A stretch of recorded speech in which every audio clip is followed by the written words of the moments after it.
Hello, my name's Andrew, and in this video we're going to do a first impressions review of the wildling North Wolf. We're going to talk about the features, testing, and alternatives for similar winter barefoot casual type boots. But first, just a little context. Actually, one of my first barefoot shoes that I ever got was the wildling Flying Fox. Now it's called the Atmo, but it's pretty similar.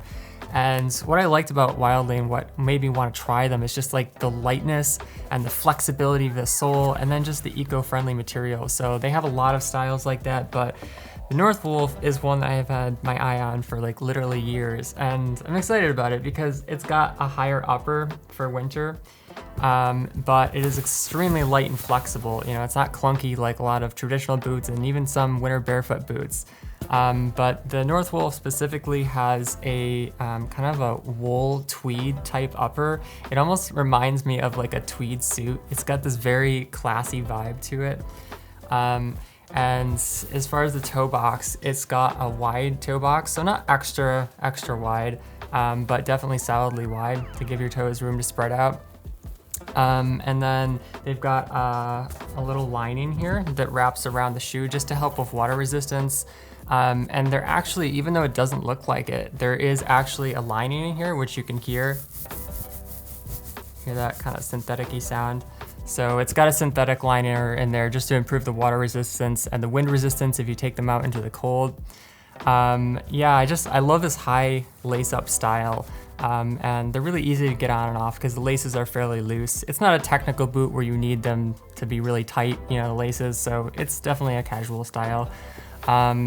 If you look inside the boot, something that I like that wildling does is they put a reinforcement strip here, which is nice because a lot of times if your heel is sliding up and down, that's one place where the boot can really wear out. And they do the same thing on the outside and the back as well. And then it's got some overlap here, and the sole kind of curves up all the way around in different places, especially on the sides here. But they also leave just a ton of room for flexibility. And this is a 3.5 millimeter sole. You can just see, like, you can just twist it into a ball. You can bend it in half horizontally, and then, you know, you can roll it in half vertically as well. And as far as the tread goes, it's a casual tread. So it's got a little bit of texture here, but it's definitely meant for going out on roads. And just in terms of how it feels, it's a very smooth, like rolly feeling shoe. When you walk, you're basically feeling like you're walking barefoot. And the tread gives you enough grip, like I said, for roads and maybe some light gravel or even dry snow. I probably wouldn't take it out on wet conditions because although it is water resistant, like if you take it out into mud, you know, this kind of upper is just gonna get disgusting. It's gonna be really hard to clean. So I would recommend mostly keeping them on dry terrain. As far as the warmth goes, they're a really warm boot. But one thing I did to make them even warmer, which I do with a lot of my barefoot shoes, is I put a wool felt insole in there. And the reason I like these is because they're extremely thin and they don't affect the feel of the shoe at all, but they just add a lot of warmth. And then I also tend to wear like a pair of Injinji merino wool toe socks, and those are kind of nice because they just spread out your feet, your toes, and then you can get some breathability in there versus like if you wear just a smart wool, then your feet kind of get, or your toes kind of get smashed together and then they get sweaty and then they get wet. So yeah, I don't know, not great. But yeah, just in terms of how the liner feels in breathability, it does limit breathability a little bit, and that's gonna be true for any water resistant type shoe. So that's another reason why I like to wear merino wool toe socks, because it just gives you a little bit more breathability. If it's super cold, I might add like a thick smart wool around that. And then wildling also sells insoles that are a little bit thicker, like a little more substantial than just this. If you need something that's a little bit more protective, like if you're gonna go on some slightly thicker gravel or something where you don't want to feel quite as much, or you know, you just want a little bit more insulation from the ground. But yeah, you can take these hiking like on dry terrain if it's just kind of like, you know, dirt hills and there's not a bunch of mud and stuff like that. They'll work fine. But yeah, I wouldn't take them out in slush or icy hills, anything like that, because there's just not enough grip, you know. So one more thing that I want to mention about wildling before we talk about alternatives is that a lot of their styles have a similar sole. Most of them right now have this sole. A few of the styles have a resoled, they call the resoled sole. I don't know if they've officially named it yet, but that's what I've seen on the website. And it's similar, but like these areas are closed off, so it's gonna be a little bit better for waterproofing on the bottom of the shoe. So I'm gonna be interested to try that. But yeah, the thing that I really like about Wildling is a lot of their shoes are similar. They have a similar feel, similar kind of casual sole. So if you like the style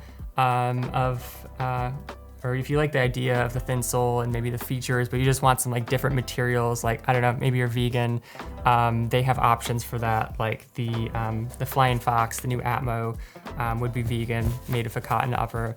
So yeah, it's kind of like some brands, they have lots of different shoes and it can be really confusing to know which one to get. But with Wildling, it's just a matter of like, what materials do you want? What style do you want? And then it's really easy to choose from there, and you're not gonna go wrong with any of their shoes for casual. So let's talk about some alternatives. This is the Farmer Winter. This is a really similar boot because it's also super light, but it has an extra wide toe box, and you can totally see that. So here's the Wildling, and then the extra wide. So it does give your toes a little more room to spread out if you have that extra wide shape. It's got a leather upper, very light and flexible still. Not quite as flexible as like a full wool upper. So it's a little bit more protective feeling, but still super light. It's water resistant on the upper, can be treated like any leather shoe. And then it has a minimal 4mm sole. So still a lot of flexibility. Not quite as flexible as Wildling, but still, yeah, really good.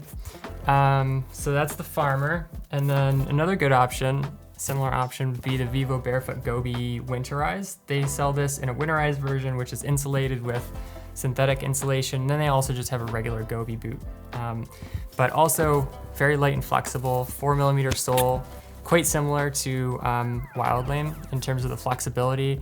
A little bit more water resistance, you know, because it is leather. And yeah, I find the synthetic lining to be surprisingly warm. I usually would go for something wool. Like, I do really like that the Wildlings are made of wool. But you know, the synthetic lining actually works pretty well too. And this is a little bit heavier. It's still a lightweight boot. Yeah, I've actually done some running in this, but it does feel like slightly heavier than the much lighter Wildling North Wolf. So last option that would be a good one to look at would be the Balenka winter boot. And this is the heaviest of the four, but it's also waterproof and it has a more aggressive sole. So this is an 8mm sole. It's still actually really flexible. It is kind of a casual sole. Like, it's not as stiff as some of the more technical boots, barefoot boots that you'll see, but it also has an extra wide toe box. So lots of room there. And then merino wool insulation. So this is also the warmest of the three. It's definitely a little more substantial boot, but still really good for casual. I like that the sole is kind of like, it's grippy, but it's also bent inwards. So a lot of times you'll see treads that are just like straight down like this, and they get worn off really easily. But the tread on the Balenka Winter is sort of like, you know, if you press it, it kind of bends in, so it doesn't get as much abrasion, which is nice. Yeah, but definitely the warmest, definitely the heaviest out of the three. But those are some good options to consider.